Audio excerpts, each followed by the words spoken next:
serving the Republic of the Philippines for more than 75 years. Ito po ang Presidential Broadcast Service. Ang Pilipinas ngayon! Narito na ang pinakamainit na mga balita na nakalap sa bawat sulok ng bansa. Ihahatid sa bawat Pilipino saan man kayo sa mundo. Ang Pilipinas ngayon! Pakinggan ang bawat kaganapan sa bawat lalawigan. Ito ang Pilipinas ngayon!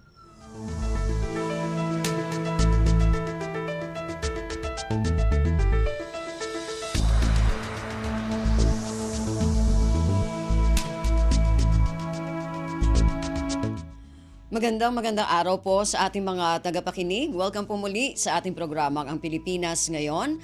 Napapakinggan po ninyo saan mang bahagi ng mundo sa pamamagitan ng ating himpilang Radio Pilipinas World Service ng Presidential Broadcast Service. Napapakinggan po tayo sa mga sumusunod na shortwave frequencies sa 9.960 MHz, 12.120 MHz at 15.190 MHz.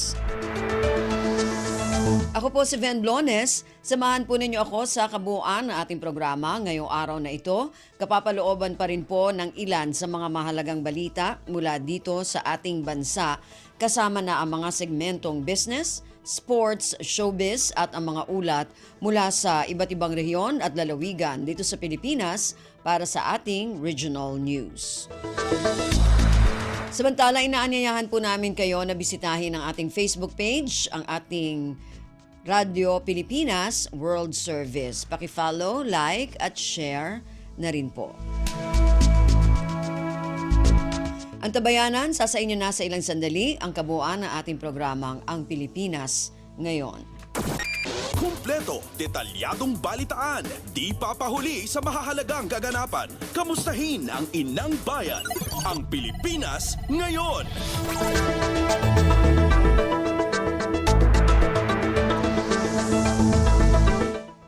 Sa ating mga balita, sisimulan na ng Kamara ang pagpapadala ng imbitasyon para sa mga dadalo sa ikatlong State of the Nation Address o SONA ni Pangulong Ferdinand Romualdez Marcos Jr. sa Hulyo 22. Ayon kay House Secretary General Reginald Velasco, nasa 2,000 imbitasyon na ang naipadala at 6 na po hanggang 70% sa mga ito ang nagkumpirma sa imbitasyon. Katulad din noong nakaraang taon, magbubukas ang overflow room para sa iba pang mga bisita na naisaksihan ang SONA. Ngunit hindi makakapasok sa plenary hall dahil sa limitadong upuan. Nagbilin anya si Pangulong Marcos Jr. na bigyan ng akomodasyon ang mga nais dumalo sa nasabing okasyon. Kasama sa tradisyonal na iniimbitahan ang mga mambabatas, pinuno ng Constitutional Commission, mga miyembro ng gabinete at vice-presidente. Nakasalalay anya sa Interagency Committee ang seating plan o kung sino ang magkakatabi ng upuan sa SONA. Pasada ng mga balita mula sa Pilipinas para sa mga Pilipino saan man sa mundo. Ang Pilipinas ngayon.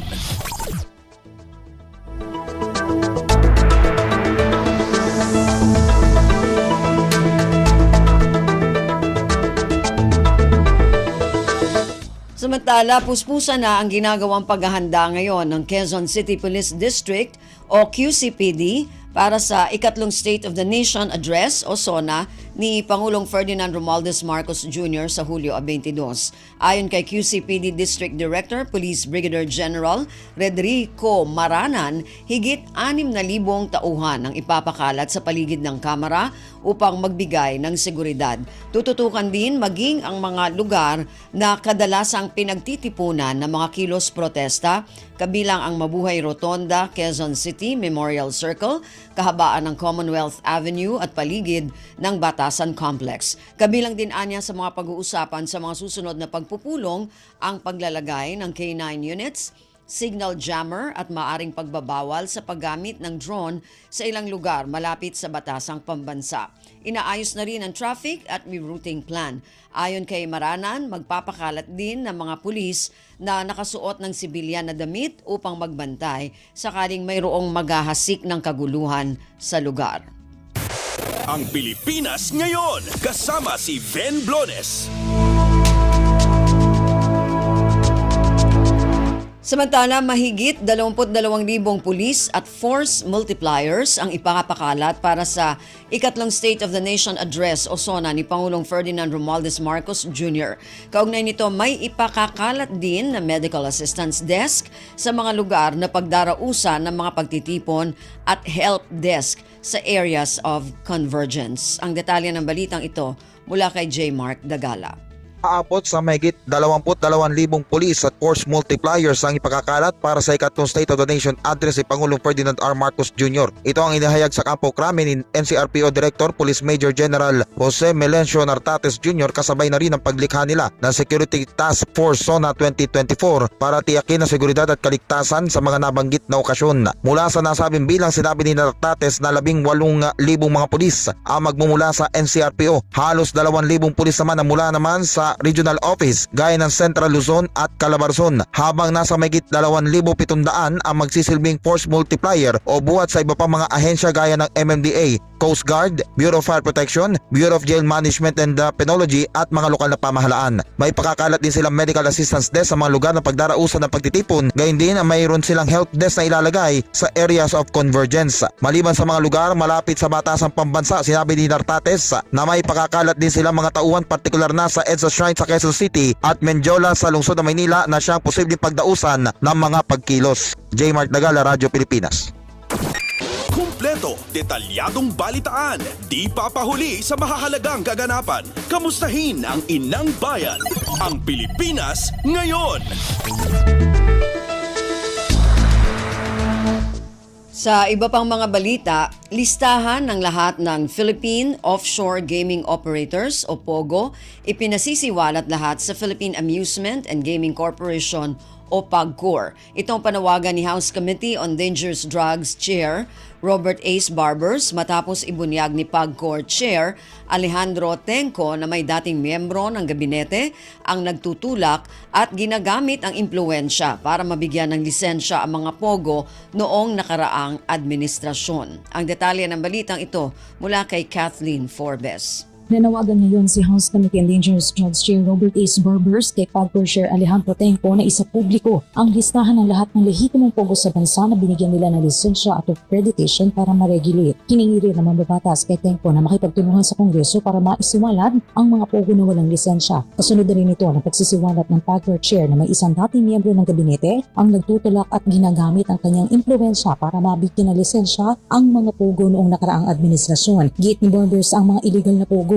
ay nagiging one-stop shop ng kriminalidad at kung hahayaan ang operasyon nila ay hindi malayong makain ng tiwaling sistema ang bansa. Babala pa ng kongresista, nagsisimula na rin dumagsa ang iba pang ASEAN nationals ngayon ng Vietnamese, Malaysians at Indonesians na pumapalit sa mga Chinese nationals na nagtatrabaho sa Pogo. At dahil sa malaya sila pumasok sa bansa na walang visa dahil sa ASEAN member nation, ay dapat na itong bantayan ng Bureau of Immigration. Pagtiyak pa nito na sinumang individual o grupo ang mapapatunayan ng impluensya o pabaya para makapasok ang mga illegal na pugo ay kanilang pananagutin. Ito si Kathleen Forbes para sa Radyo Pilipinas. Pasada ng mga balita mula sa Pilipinas para sa mga Pilipino saan man sa mundo. Ang Pilipinas ngayon.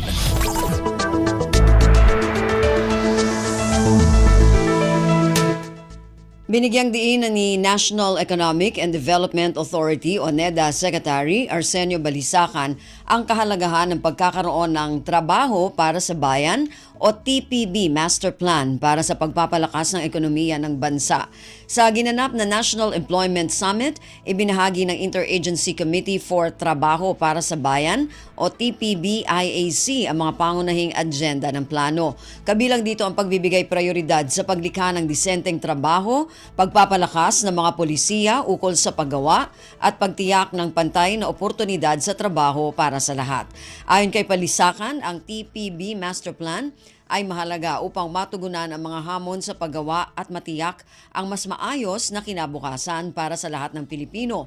Ito anya ay magsisilbing gabay upang masiguro ang sapat at dekalidad na trabaho para sa mga kababayan o sa mga Pilipino na magpapalakas sa ekonomiya at magpapaunlad sa bansa. Matatandaang nilagdaan ni Pangulong Ferdinand Romualdez Marcos Jr. ang TPB Act o Republic Act No. 11962 noong Setyembre ng 2023 na nag-uutos sa pagbuo ng master plan. Inilabas ang Implementing Rules and Regulations o IRR ng TPB Act noong Hunyo 24 at ito ay magiging epektibo sa Hulyo 9. Ang Pilipinas ngayon, kasama si Ven Blones. Siniguro ng Department of Agriculture o DA na nananatiling sapat ang supply ng lokal na bigas sa bansa sa gitna ng banta ng Temporary Restraining Order o TRO sa EO62 o Tapias Taripa sa imported na bigas. Ayon kay DA spokesperson Assistant Secretary Arnel de Mesa, bagamat makakaapekto ang TRO, ay palaging handa ang kagawaran upang maiwasan ang kakapusan ng supply ng bigas sa bansa. Sa kasalukuyan, bukod sa lokal na produksyon, mataas na rin anya ang level ng rice imports na pumasok sa bansa. Matatanda ang nagpapahayag ang ilang grupo ng mga magsasaka na maghahain ng mga ito ng TRO upang harangin pansamantala ang EO sa Tapias Taripa. Samantalang sinabi ni Agriculture Secretary Francisco Tiu Laurel Jr. na inayunan ni De Mesa na kung magkakaroon ng TRO, walang mga importer na mag-aangkat ng bigas dahil malilituan niya ang mga importer kung 15% o 35% ang susunding taripa. Kumpleto, detalyadong balitaan, di papahuli sa mahahalagang kaganapan. Kamustahin ang inang bayan, ang Pilipinas ngayon. Armed Forces of the Philippines o AFP binigyang diin ang papel ng Reserve Force sa pagdepensa sa teritoryo ng Pilipinas. Ito ang pahayag ni AFP Chief of Staff General Romeo Bronner Jr. sa mga nagtapos ng Basic Citizen Military Course na dinisenyo para turuan ng military skills ang mga mamamayan na makakatulong sa pagtatanggol ng bansa sa panahon ng pangangailangan. Ang detalye ng balitang ito mula kay Leo Sarne. Binigyang diin ni Armed Forces of the Philippines o AFP Chief of Staff General Romeo Bronner Jr. ang mahalagang papel ng Reserve Force sa pagtatanggol ng teritoryo ng bansa. Ito ang inihayag ni General Bronner sa kanyang mensahe sa mga nagtapos ng Basic Citizen Military Course Class 08-2401 at 09-24 sa graduation ceremony sa Baguio Country Club noong Sabado. Binati ni General Bronner ang mga bagong graduate na nagpamalas ng dedikasyon at commitment upang makumpleto ang pagsasanay. Ang Basic Citizen Military Course ay dinisenyo para turuan ng military skills sa mga mamamayan na makakatulong sa pagtatanggol ng bansa at sa anumang panahon ng pangangailangan. Ang mga bagong graduate ay mapapabilang sa Reserve Force ng Philippine Navy na nakabase sa Northern Luzon. Mula sa AFP, ito si Leo Sarne para sa Radyo Pilipinas. Pasada ng mga balita mula sa Pilipinas para sa mga Pilipino saan man sa mundo. Ang Pilipinas ngayon. Ligtas na nakauwi ng bansa ang 5 Pilipinong seafarers ng MV Trans World Navigator sa Ninoy Aquino International Airport o NAIA Terminal 3. Pinangunahan ni Department of Migrant Workers o DMW Secretary Hans Leo Kakdak ang pagsalubong sa 5 Filipino seafarers at iba pang opisyal sakay ng Emirates Airline Flight EK332. Ayon sa DMW, ito ang unang batch na kabilang sa 27 Filipino seafarers na nakasakay ng barko na sinalakay ng mga rebeldeng Houthi noong nakaraang weekend habang dumadaan sa Gulf of Aden. Naisagawa ang repatriation sa pakikipag-ugnayan ng licensed manning agency at sa may-ari ng barko. Inaasahan ang susunod pang batch ng mga tripulanteng Pilipino na kasama sa 27 seamen na inatake ng mga rebeldeng Houthi sa susunod na linggo. Ang Pilipinas ngayon, kasama si Ven Blones. Samantala, kinumpirma ng Department of Migrant Workers o DMW ang pag-uwi sa Pilipinas ng ikalawang batch ng mga tripulante ng MV Trans World Navigator ngayong araw ng Martes. Kabilang ito sa 27 na mga Pilipinong tripulante na sakay ng barko na inatake ng mga rebeldeng Houthi sa Red Sea nitong nakaraang buwan. Ayon sa DMW, inaasahang makakauwi sa bansa ang hindi pa tinukoy na bilang ng mga seaman alas 7:05 ng gabi Saudi, sakay ng Cathay Pacific Flight CX-903 mula Abu Dhabi at lalapag sa Ninoy Aquino International Airport o NAIA Terminal 3. Personal na sasalubungin ni Migrant Workers Secretary Hans Leo Kakdak ang mga ito, katuwang ang mga opisyal mula sa Department of Foreign Affairs o DFA at Overseas Workers Welfare Administration o OWA. Nitong linggo lamang nakauwi na sa bansa ang 5 Pilipinong tripulante ng naturang barko at tumanggap na ng kaukulang tulong mula sa pamahalaan. Kumpleto, detalyadong balitaan, di papahuli sa mahahalagang kaganapan. Kamustahin ang inang bayan, ang Pilipinas ngayon. Kasalukuyang nasa Saudi Arabia ang delegasyon ng Department of Migrant Workers o DMW upang asikasuhin ang pagkuha ng mga benepisyo ng mga overseas Filipino worker o OFW na naapektuhan ng pagsasara ng ilang kumpanya sa nasabing bansa. Sinalubong ang delegasyon ng DMW ni Philippine Consul General to Jeddah, Edgar Tomas Oxelian, habang nauna namang dumating si Migrant Workers Undersecretary Bernard Olalia at nakatakdang sumunod si Migrant Workers Secretary Hans Leo Kakdak. Tinatayang nasa 1,500 ng mga manggagawang Pilipino ang nakakuha na ng mga benepisyo mula sa mga nagsarang kumpanya. Una nang tiniyak ng gobyerno ng Saudi na may nakalaang pondo para sa back wages ng mga OFW. Matatandaan na taong 2015 pa nang magdeklara ng bankruptcy ang ilang construction companies sa Saudi Arabia. Pasada ng mga balita mula sa Pilipinas para sa mga Pilipino saan man sa mundo. Ang Pilipinas ngayon. Umabot sa 10,461 ang mga nahuli o ang mga sasakyan na nahuli ng Land Transportation Office o LTO sa buong bansa sa buwan lamang ng Hunyo ngayong taon. Alinsunod ito sa pinaigting na kampanya ng LTO laban sa mga hindi rehistradong sasakyan o itinuturing na mga colorum. Ayon kay LTO Chief Vigor Mendoza II, karamihan sa mga nahuli ay mga motorsiklo na abot sa 6,824. Sunod ang mga tricycle na 1,787, pribadong vans na 954, pribadong mga sedan na aabot sa 451 at mga truck na abot sa 230 ang bilang. Sinabi ni Mendoza na sa kabuang bilang na 10,461 na nahuli, 9,212 ang naisyuhan ng traffic violation tickets habang 1,601 ay na-impound. Ilan sa mga na-impound ay mga pampublikong sasakyan na hindi na-isyuhan ng permit ng LTO. Una nang ipinag-utos ni Mendoza sa regional directors na kailangan ng utos ng korte para mailabas ang mga sasakyan na mahuhuli at mai-impound sa anti-colorum drive. Ang Pilipinas ngayon, kasama si Ben Blones. Tara, basa, tutoring program ng Department of Social Welfare and Development o DSWD mas pinalawak sa iba pang bahagi ng bansa. Ayon sa DSWD, matapos ang pilot rollout sa Metro Manila, ngayong Hulyo ay ipinatupad na rin ang programa sa Central Luzon, Central Visayas, Eastern Visayas, Northern Mindanao, Sorsogon at Calabarzon. Target sa taong ito na makapangalap ng 10,289 na second year hanggang fourth year na college students na magsisilbing tutors at youth development workers. Mayroong 85,213 na mga incoming grade 2 students na hirap pang magbasa ang nais ding matulungan sa programa.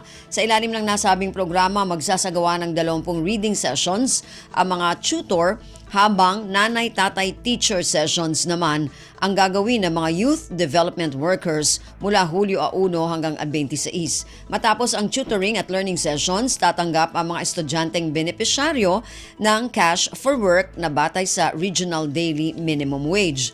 Umaasa si DSWD spokesperson Assistant Secretary Irene Dumlao na mas maraming kabataan sa elementarya ang matututo sa pagbabasa sa naturang recalibrated educational assistance.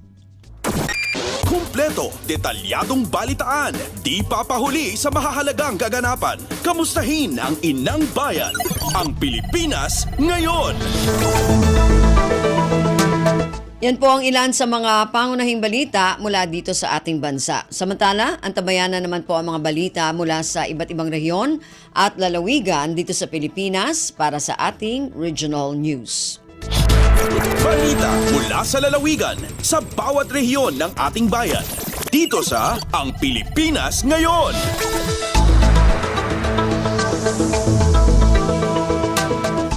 Dumako na tayo sa ating regional news. Unahin natin ang mga balita mula sa Luzon. Mula sa Lawag, Forest Hope Campaign, matagumpay na isinagawa. Ang detalye ng balitang ito mula kay Rani Dorilag.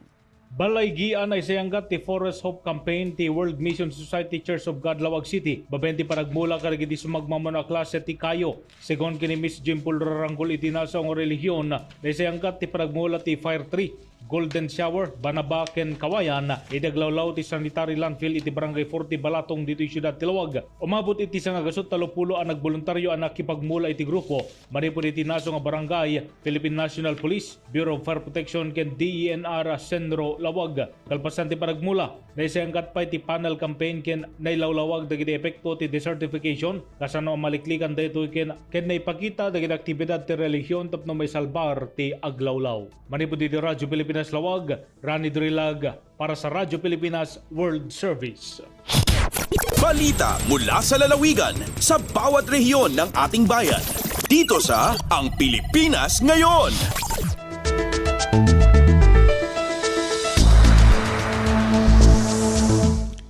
Maraming salamat, Rani. Yan ang ulat mula sa Lawag. Samantala, dumako naman tayo sa Agoo. Race campaign ng SSS muling isinagawa sa San Fernando City, La Union.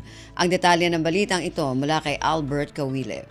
Nangisayangkat manen ti social security system ti run after contribution evaders campaign sa Jai Ciudad ti San Fernando, La Union iday napalaba sa Biyernes, Hunyo 28. Daytoy ti maikawalo adaras aning isayangkat ti ahensya ti race campaign ditoy La Union itaatawan. Sigon kini SSS La Union Branch Head Francis Pentecostes, innam nga establishmento nga agdagop iti 23 nga empleyado, tinaipayan ti order to comply gapo iti non-registration of business iti sidong ti SSS. Naikan na gito iti 15 aldaw tapno agtungpal ken mangisumiter kadagiti kasupulan a dokumento. Sumango iti darom dagiti employer nga saan nga agtungpal iti bilin. Impalagip ti ahensya kadagiti employer ti regular a panagbayad da iti kontribusyon dagiti empleyado da tapno maliklikan ti panusa ken employer liability. Nabalakadan pa dagiti membro nang runa dagiti self-employed ken volunteer members nga itultuloy da tagbayad ti kontribusyon da tapno magundawayan da dagiti benepisyo nga ipapaay ti SSS. Manipod RP Ago, Albert Kawile para ti Radyo Pilipinas World Service.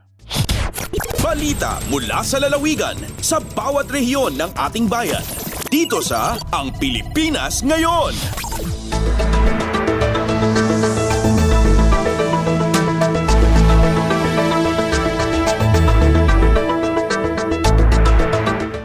Maraming salamat, Albert. Yan ang ulat mula Agoo at kabuuan na ulat mula sa rehiyon ng Luzon. Samantala, dumako naman tayo sa rehiyon ng Kabisayaan mula sa Borongan. Serbisyo caravan ng pamahalaan dinala sa 3 malalayong barangay ng Balangiga sa Eastern Samar. Ang detalye ng balitang ito mula kay Pen Pomida. Por lo menos sa kayukot nga mga residente han tulo nga barangay han bungtuhan Balanghiga ang nagkakarawat hin magkaderodilain nga serbisyo mga ahensyan gobyerno hagin dumara nga serbisyo benepisyo caravan han Huwebes June 27, 2024. Hapangunguna ni Governor Ben Ivardone gindulong ang mga serbisyo ha mga mulupyo ha barangay gin maayuhan kag ulangon ang Santa Rosa ha Balanghiga Eastern Samar. Ginatos-gatos sa nakapagpahimulos han medical consultation, panturi, pangiho ngan panhataghin medisina, pinaaghin Provincial Health Office, Eastern Samar Provincial Hospital, Vegetable Seeds and Office of the Provincial Agricultural Services, hagin dumara nga programa hatulong nga mga barangay. Hamensahihan na gobernador, iyagin sabi ang programa, inawara iba nga panuyo kundi ipahirani iton gobyerno nga tuig katawhan ha mga higrayo nga lugar. Kasumpay hini, iyaliwat gin siguro nga makakadtot iba pa nga tayaw nga kabarangayan para mataganhin kaangayan nga serbisyo.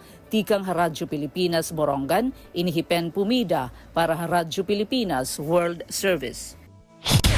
Balita mula sa lalawigan sa bawat rehiyon ng ating bayan. Dito sa Ang Pilipinas Ngayon.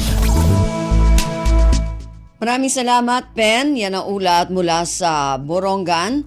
Samantala, dumako naman tayo sa Sogod. Pambato ng Anahawan, Southern Leyte, kampiyon sa Battle of AT Fisheries Quiz B. Ang detalye ng balitang ito mula kay Ria Mikate. Garbo sa Nahawan, Southern Leyte ang usa ka empleyado sa lokal nga pagamahanan nga nahimong pambato sa lungsod sa Battle of Agricultural Technician kon AT Fisheries Quiz B competition nga gipaygayon sa Dakbayan sa Masin. Kini human nakuha ang first spot ni Ana Marie Hurtado kinsang agricultural technician sa buhatan sa Municipal Agricultural Services sa Nasong Indigay nga tipik sa makalihukan sa 2024 Search for Outstanding Fishery Champion. Gibutyag ni Hurtado sa Radyo Pilipinas nga gisalmutan ang mga indigay sa 13 ka mga 80 fisheries sa dekadang dapit sa probinsya. Nakadawat og cash prize ug certificate of recognition si Hurtado agig formal nga pag-ila sa probinsyal nga pagamahanan sa kaybalog kahanas niini sa may impormasyon kalabot sa aquaculture, fish capture, fishery management laws and regulations. Angan masayran nga ang maong kalihukan subay sa pagsaulog sa ika-64 nga founding anniversary sa Southern Leyte. Gikan sa Radyo Pilipinas, sugod kini sa Ria Mikati alang sa Radyo Pilipinas World Service. Balita mula sa lalawigan sa bawat rehiyon ng ating bayan. Dito sa Ang Pilipinas Ngayon. Maraming salamat kay Ria mula dyan sa Sogod at yan naman po ang kabuuan na ulat mula sa rehiyon ng Kabisayaan. Dumako tayo sa rehiyon ng Mindanao mula sa Cagayan de Oro, face-to-face life skills training. Pinangunahan ng DOLE Region 10 at Public Employment Service Office ng Cagayan de Oro.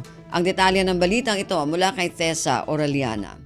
Sa usa ka dedikadong pagpaningkamot sa paghatag og gahom sa mga batan-on nga makatrabaho, ang Department of Labor and Employment and Cagayan de Oro City Field Office nakigtimbayayong sa padayon nga face-to-face life skills training kauban ng Peso CDO sa CDO National High School, lakip na usab ang Junior High School. Bag-uhay pa lamang ang LST nagihimo sa usa ka hybrid setup mulungtad ngadto sa 10 ka adlaw na nag-apila sa 90 ka batan-ong mga individual nga adunay pipila o walay kasinitian sa trabaho. Kini nga programa sa pagbansay gilaraw aron hingpit na mapalambo o mga mithi sa mga trainees sa job start. Lakip na usab ang pag-usbaw sa ilang pagka-empleyado ug mas maayong pag-andam kanila alang sa kompetisyon. Ang mga partisipante makaangkon sa kahibalo ug pasalig sa ilang kinahanglan aron malampuson ang pag-navigate sa ilang mga karera. Gikan dinhi sa Cagayan de Oro City, kinasata sa Orellana para sa Radyo Pilipinas World Service. Balita mula sa lalawigan sa bawat rehiyon ng ating bayan. Dito sa Ang Pilipinas Ngayon. Maraming salamat, Teza. Yan ang ulat mula sa Cagayan de Oro. Samantala, dumako naman tayo sa Zamboanga. City Agriculturist Office ng Zamboanga nakiisa sa paglulunsad ng ika-50 pagdiriwang ng Nutrition Month. Ang detalye ng balitang ito mula kay Bless Eboyan. Nakighiusa ang tulunghaan sa Office of the City Agriculturist sa Zamboanga sa paglunsad sa selebrasyon sa 50th Nutrition Month kagahapon. Gisaulog kini sa Barangay Zambowood, sulod sa mismong elementary school nga gitambungan sa nagkalain-laing buhatan ug mga sektor. Gisugdan ang programa pinaagi sa usa ka motorcade gikan sa Integrated Bus Terminal o IBT sa Barangay Divisoria, padulong sa Zambowood Elementary School nga gisundan sa usa ka ceremonial ribbon cutting ug opening program. Aduna usad nahitabong pag-display sa mga lokal nga produkto sa farmers associations sama sa mga prutas, utanon ug uban pa. Tema karong tuiga alang sa mismong selebrasyon mao ang sapipan sama-sama sa nutrisyon sapat para sa lahat. Gikan diri sa Radyo Pilipinas Zamboanga, kini si Bless Eboyan para sa Radyo Pilipinas World Service. Balita mula sa lalawigan sa bawat rehiyon ng ating bayan. Dito sa Ang Pilipinas Ngayon. Maraming salamat, Bless. Yan ang ulat mula Zamboanga. Samantala, dumako naman tayo sa Iligan. GrabCar, opisyal na ilulunsad ngayong linggo sa lungsod ng Iligan.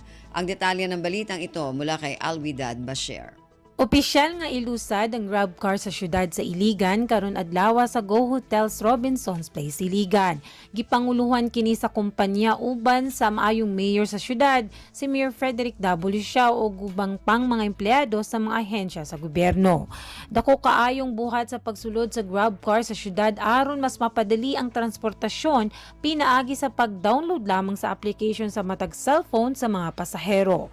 Sumala sa mga residente nga gipanagyahan sa Radyo Pilipinas Iligan, mas naluwasan ang pagbiyahe sa syudad. Ilabi na kay makita dayon sa pasahero ang exact nga bayad nga pwede usab bayaran diha mismo sa app pinaagi sa electronic payment. Samtang sumala sa gihatag nga listahan sa kumpanya sa kantidad sa ilang mga unit sa syudad, nag-abot na og halos 50 ka mga sakyanan nga aktibo karon sa paghatod sa serbisyo sa transportasyon sa sulod sa Iligan. Mula sa RP Iligan, Alwidad Bashir para sa Radyo Pilipinas World Service. Balita mula sa lalawigan sa bawat rehiyon ng ating bayan. Dito sa Ang Pilipinas Ngayon. Maraming salamat, Alwidad, yan ang ulat mula sa Iligan. Samantala, dumako naman tayo sa Marawi. Hydroelectric power facilities na magpapalakas ng power supply ipatatayo sa Kapay at Marogong, Lanao del Sur. Ang detalye ng balitang ito mula kay Johania Yusuf. Pamakatindigan sa mini hydropower facilities sa Municipality Akapay agong mini hydroelectric power project sa Municipality Marugong, Lanao del Sur an makabagar sa supply o kuryente kiran. Babagudin sa kiapirma ang Ministry of Environment, Natural Resources and Energy o DINAMENRE ago sumyalo ang mga municipal local government units sa Memorandum of Agreement o di nakapasadan sa Cotabato City para kapunan sa projects. Pakatindigan sa Barangay Pindulunan, Kapay, ago barangay proper si sa Marugong agyang kaya mga hydropower facilities. Piyakata na amenre punamaranira na mapasad sa project sa makaayon si iko kapasadan. Gyang kaya project na padko Special Development Fund o di na SDF ainayon na Office of the Chief Minister Ahud Ibrahim sa ayamala apagipatron na gyang kay amenre ago SDF Project Management Office. Gyang si Johania Yusuf para sa Radyo Pilipinas World Service. Balita mula sa lalawigan sa bawat rehiyon ng ating bayan. Dito sa Ang Pilipinas Ngayon.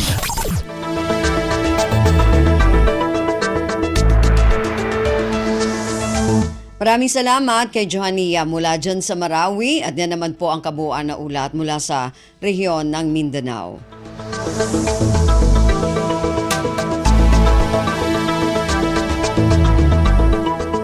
Narinig po ninyo ating regional news para sa araw na ito, kalipunan ng mga balita mula sa iba't ibang rehiyon at lalawigan dito sa Pilipinas. Samantala, antabayan na naman po ang ating mga segmentong business, sports at showbiz.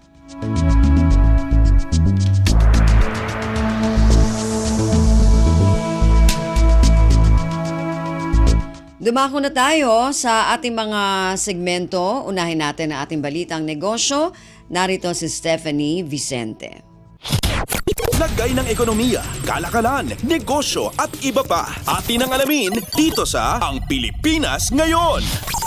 Magandang araw, narito tayong muli para sa segmentong Balitang Negosyo at Kalakalan. Bilang tugon sa mga panawagan sa pamahalaan na mag-invest pa sa pag-upgrade sa digital connectivity ng bansa, inaprubahan ng National Economic and Development Authority o NEDA Board na pinamumunuan ni Pangulong Ferdinand R. Marcos Jr. ang 16.1 billion pesos na budget para sa infra flagship projects ng bansa, kabilang ang National Broadband Program ng Department of Information and Communications Technology o DICT. Ayon sa website ng NEDA, ang inaprubahang pondo ay ilalaan para sa Philippine Digital Infrastructure Project o PDIP, kabilang ang adjustment cost para sa parameters ng siyam na iba pang isinasagawang government projects. Ayon kay NEDA Chief Arsenio Balisacan, ang pag-aproba sa budgetary allotment para sa broadband program ng DICT ay magpapabilis sa pag-upgrade sa broadband connectivity connectivity, partikular sa geographically isolated and disadvantaged areas o remote barangays sa bansa. Ang pagpapalakas sa cybersecurity ay bahagi rin ng layunin ng malaking digital infra project allocation. Pangunahing layunin ng 16.1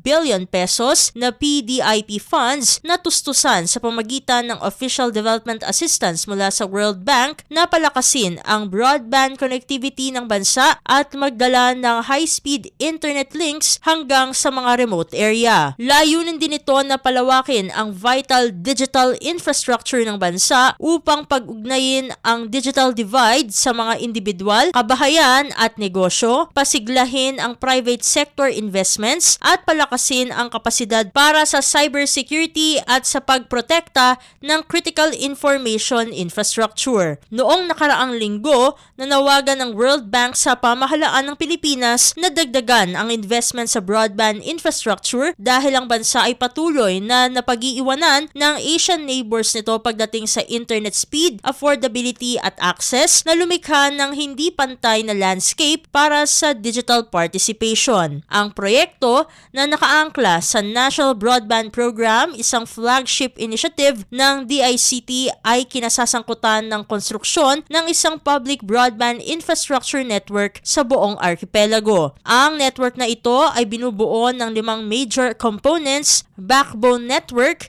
middle mile network, access network, network security at project management support. Bukod sa PDIP, inaprubahan din ng board ang adjustment sa iba't ibang isinasagawang infrastructure projects na may kaugnayan sa pagpapalakas ng internet connectivity. Ang mga pagbabago ay kinabibilangan ng project scope, cost, pagpapalawig ng implementation period at loan validity. Lagay ng ekonomiya, kalakalan, negosyo at iba pa. Atin ang alamin dito sa Ang Pilipinas Ngayon. Sa iba pang mga balita, kinumpirma ng Department of Agriculture o DA na tuloy na ngayong linggo ang opisyal na pag-arangkada ng Project 29 sa Kadiwa Centers. Nitong Lunes, nagkaroon ng espesyal na pagpupulong ang mga opisyal ng DA sa punguna ni Agriculture Secretary Francisco Tiu Laurel Jr. upang plantsahin na ang pinal na panuntunan sa programa. Ayon kay DA Assistant Secretary Arnel de Mesa, asahan na ang mas pinaganda na kadiwa sa ilalim ng programa at malawakang bentahan ng 29 na piso kada kilong bigas dahil hindi lamang sa Metro Manila aarangkada ang programa kung hindi pati sa ibang lugar sa labas ng National Capital Region. Dagdag pa ni Assistant Secretary de Mesa, hindi lamang bigas ang maisasama sa Project 29 kung hindi maging ang iba pang agri-fishery products. Kasama naman ngayon sa isinasapinal ng DA ang mga ipatutupad na adjustment sa bentahan para mas mapadali sa bawat sektor ang pagbili sa Kadiwa Centers. Lagay ng ekonomiya, kalakalan, negosyo at iba pa. Atin ang alamin dito sa Ang Pilipinas Ngayon. At sa pagtatapos ng ating segmento, iminungkahi ng Energy Regulatory Commission o ERC ang pagtatakda ng interim price cap para sa reserve market ng kuryente sa 19 na piso kada kilowatt hour. Ito ay ayon sa ERC matapos ibasura nito ang planong pagpapatupad ng temporary price cap ng Department of Energy o DOE sa 32 piso kada kilowatt hour. Ayon sa ERC, lubhang napakamahal nito at tiyak na magiging dagdag pasanin sa mga consumer ng kuryente. Giit ng ERC, layon ng kanilang mungkahi na magtakda ng katanggap-tanggap na presyuhan ng kuryente para sa mga consumer at maiwasan ang tinatawag na windfall profit para sa ancillary service. Lagay ng ekonomiya, kalakalan, negosyo at iba pa. Atin ang alamin dito sa Ang Pilipinas Ngayon. At dito na nagtatapos ang ating segmentong Balitang Negosyo at Kalakalan. Para sa Radyo Pilipinas World Service, ito si Steph Vicente. Muli, magandang araw. Lagay ng ekonomiya, kalakalan, negosyo at iba pa. Atin ang alamin dito sa Ang Pilipinas Ngayon.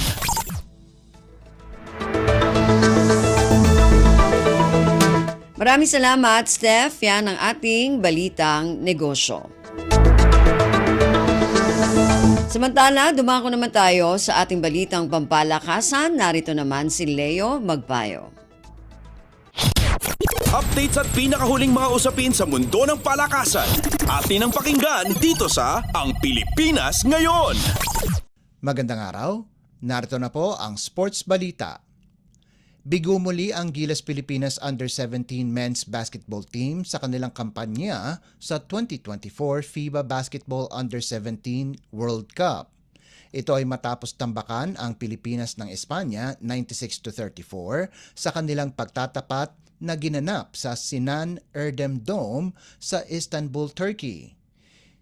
Tanging si Bon Ervin Daha ang kaisa-isang Gilas player na nakagawa ng double digits sa nanlikom nitong 12 puntos at sinundan naman siya ni Joaquin Ludovice na nagtapos ng may 7 markers at 2 assists. Una nang natalo ang Pilipinas sa kanilang unang laban sa torneo laban sa Lithuania 107-48. Isa sa mga sanhi ng malamyang performance ng Gilas Boys ay dahil sa pagkawala ni Kiefer Alas na hindi na makakalaro sa torneo dahil sa injury. Matatandaan nagtamo ng injury si Alas sa isang tune-up game laban sa Canada bago magsimula ang torneo. Nagpasalamat naman ang pamilya ni Alas at lumabas na hindi ACL tear sa kaliwang tuhod ng 17 anyos na star player ng De La Salle Zobel at sinabing na kailangan lamang ipahinga ang kanyang injury at hindi magtatagal ay sasalang na muli ito sa basketball. Kasalukuyang 0-2 ang record ng Pilipinas sa Group A at umaasang makuha ang kanilang unang panalo sa Martes kung saan makakalaban nila ang world rank number 15 na Puerto Rico. Updates at pinakahuling mga usapin sa mundo ng palakasan. Atin ang pakinggan dito sa Ang Pilipinas Ngayon. Nadagdagan ang mga Filipino imports sa Japan B-League pagkatapos pumirma ng kontrata ang dating Ateneo Blue Eagle na si Jeyo Chu sa B-team ng Ehime Orange Vikings. Ang 23 anyos big man ay maglalaro sa 2024 to 2025 pagkatapos ng kanyang paglalaro sa Strong Group Philippines sa darating na 43rd William Jones Cup. Tinapos ni Chu ang kanyang paglalaro sa UAAP at unang naglaro ng profesional para sa Taiwan Mustangs sa 2024 Asian Tournament. Kasama din si Chu ng Mustangs nang nagkaroon ito ng tune-up game laban sa Gilas Pilipinas bago magsimula ang kanilang kampanya sa FIBA Olympic Qualifying Tournament. May mga iba pang Filipino imports na sumali sa free agency sa pagtatapos ng huling season at nagsimula ng makahanap ng panibagong koponan sa Japan para magtagal ang kanilang pamamalagi sa ibang bansa. Samantala, ang mga dating teammates ni Chu sa Ateneo na sina Kai Balungay, Jared Brown at Jason Credo ay napagdesisyonan ng maglaro ng profesional sa pagtatapos ng Season 86 ng UAAP kung saan umabot ang Blue Eagles sa Final Four. Updates at pinakahuling mga usapin sa mundo ng palakasan. Atin ang pakinggan dito sa Ang Pilipinas Ngayon. Tinapos na ni Mason Amos ang kanyang karera sa Ateneo de Manila University. Sa isang social media post, nagpaalam na ang 6'7" Filipino-Australian sa Blue Eagles at nagpahiwatig ng kanyang pasasalamat sa kanyang teammates, coaches at kapwa Ateneans. Nag-average ng 8.87 points at 3.4 rebounds para sa Ateneo sa UAAP Season 86. Kasalukuyang miyembro si Amos ng Gilas Pilipinas na sasabak sa darating na 2024 FIBA Olympic Qualifying Tournament na magsisimula sa Hulyo 3. Unang sinabi ni Amos na ang kanyang paglalaro sa national team ay malaking tulong sa kanyang karera sa kolehiyo. Subalit hindi niya na magagawa ito para sa Blue Eagles kundi sa reigning men's basketball champions ng UAAP dahil sa balita nalilipat ng tahanan si Amos sa kanilang karibal na De La Salle University. Updates at pinakahuling mga usapin sa mundo ng palakasan. Atin ang pakinggan dito sa Ang Pilipinas Ngayon. At yan ang pinakahuling balita sa larangan ng palakasan. Para sa Radyo Pilipinas World Service, ito po si Leo Magpayo. Magandang araw. Updates at pinakahuling mga usapin sa mundo ng palakasan. Atin ang pakinggan dito sa Ang Pilipinas Ngayon.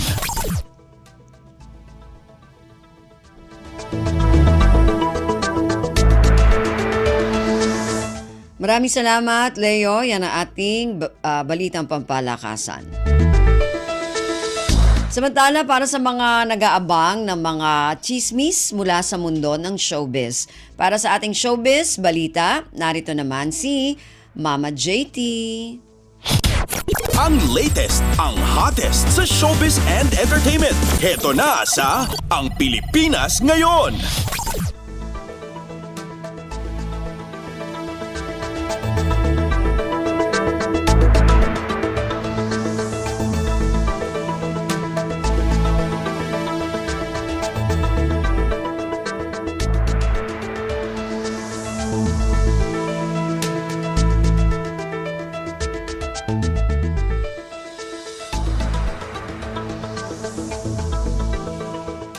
Magandang araw sa ating mga chismoso at chismosang nag-aabang ng mga trending na balita sa mundo ng showbiz. Ito na ang ratsyada ng mga chika.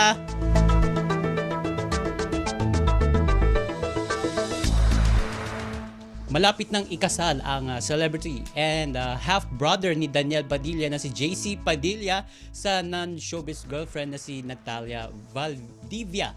Ang kanilang engagement at ang prenuptial photos ay nakapost sa kanilang Instagram pages. Ginawa sa dalawang lugar ang photoshoot. Ang isa ay nasa isang indoor area at ang isa naman ay tila parang isang nasa rancho. Caption dyan ni JC na mula sa lyrics ng I Could Die For You ng international rock band na Red Hot Chili Peppers, sabi niya, quote and unquote, something inside the cards I know is right. At samantala may kita rin ang nasabing larawan sa IG story ni Natalia at nagbahagi ng caption na quote and unquote 10 years in the making ang kanilang engagement. Bukod pa riyan ay may Instagram post din siya mismo na ang caption ay don't mind if I do. Kalakip ang diamond ring emoji. Una sa mga nagpahayag ng pagbati ay ang kanyang mismong kapatid na si Daniel na nasasabik na sa pag-iisang dibdib ng kanyang kapatid sa ina na si Carla Estrada.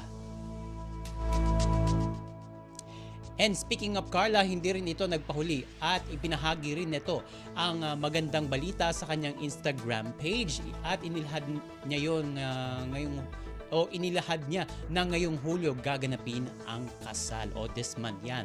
Para sa mga hindi nakakaalam, si JC ay anak ni Carla sa bokalista ng Orient Pearl na si Naldi Padilla, ang pinsan ng ama ni Daniel na si Romel Padilla.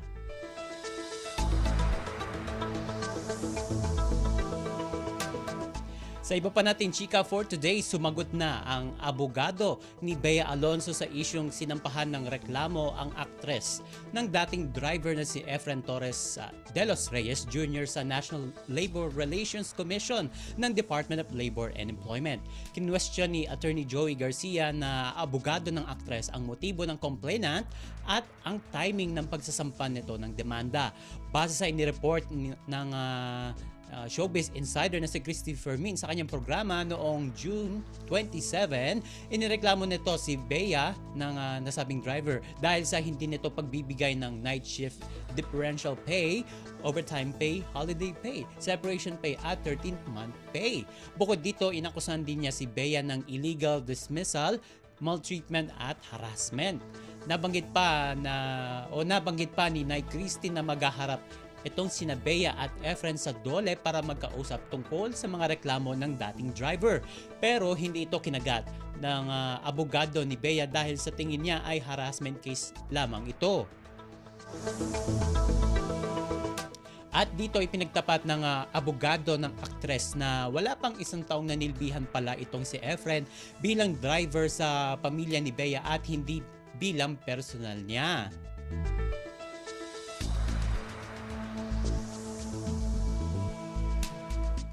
At sa uli nating chika for today, marami sa mga fans at supporters ni Jeneline Mercado ang napapatanong kung bakit wala siya sa latest GMA Kapuso Station ID habang naroon naman ang kanyang mister na si Dennis Trillo.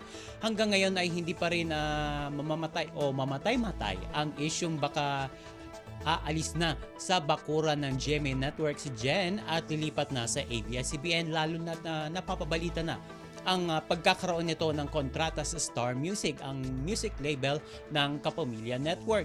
Lalo pang umugong ang espekulasyon ng pag-over the back dahil sa expose ng manager niya mula sa kinabibilangang talent agency na si Jan Enriquez.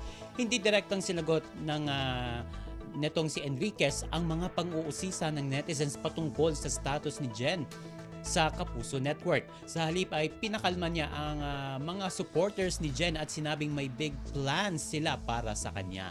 Tugon naman ni Enriquez, quote unquote, "Well, it's a good sign pa rin naman na ganyan kalaki ang clamor for Jen. Only shows how important she is as an actress." Git pa ng talent manager, quote unquote ulit, "Oo, naku, baka magulat kayo higit pa sa in-expect nyo. Kayo talaga, tiwala lang. Jen is family to us. Ipaglalaban namin yan hanggang dulo. Di namin pababayaan yan." Yung kanyang paggigiit. At wala pang pahayag si Jeneline kung bakit wala siya sa station ID ng GMA Network at kung totoo ang balitang tatalo na ito sa kabilang bakuran. At huling teleserye nga ni Jen sa mga di pa nakakalam dyan sa Kapuso Network ay Love, Die, Repeat na pinagtambalan nila ni Sian Lim. At si Jeneline ay produkto ng unang batch ng Artista Search na Starstruck na siyang itinanghal bilang Ultimate Survivor ka-batch sina Mark Heras, Jasmine Curdy at Rainier Castillo.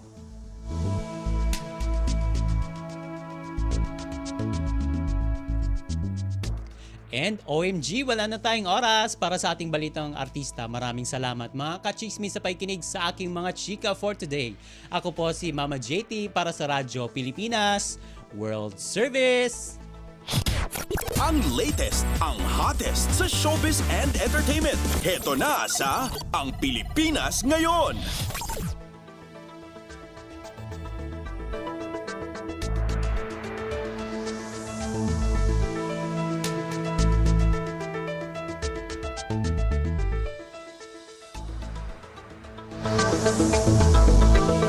Maraming salamat, Mama JT. Yan ang ating showbiz balita. Narinig po ninyo ang kabuuan ng ating programang Ang Pilipinas Ngayon. Magpapasalamat muna tayo sa mga nakasama natin sa ating programa ngayong araw na ito. Sa ating technical side, kina Milo Jonella, Susan Naison at Anthony Pimentel. Maraming salamat din sa mga nakasama natin sa ating mga segmento para sa ating balitang negosyo, kay Stephanie Vicente, sa ating balitang pampalakasan kay Leo Magpayo, sa mga kasama natin na nag-ulat mula sa iba't ibang rehiyon at lalawigan dito sa Pilipinas para sa ating regional news at sa ating station manager na si Mr. Ray Sampang. Hanggang sa susunod na edisyon na ating programa Ang Pilipinas Ngayon, ako pong muli si Ven Blones. Maraming salamat po at mabuhay po tayong mga Pilipino. At yan ang Pilipinas Ngayon. Muling samahan si Ven Blones sa parehong oras at alamin ang pinakahuling mga kaganapan at balita saan man kayo naroon. Ang Pilipinas Ngayon.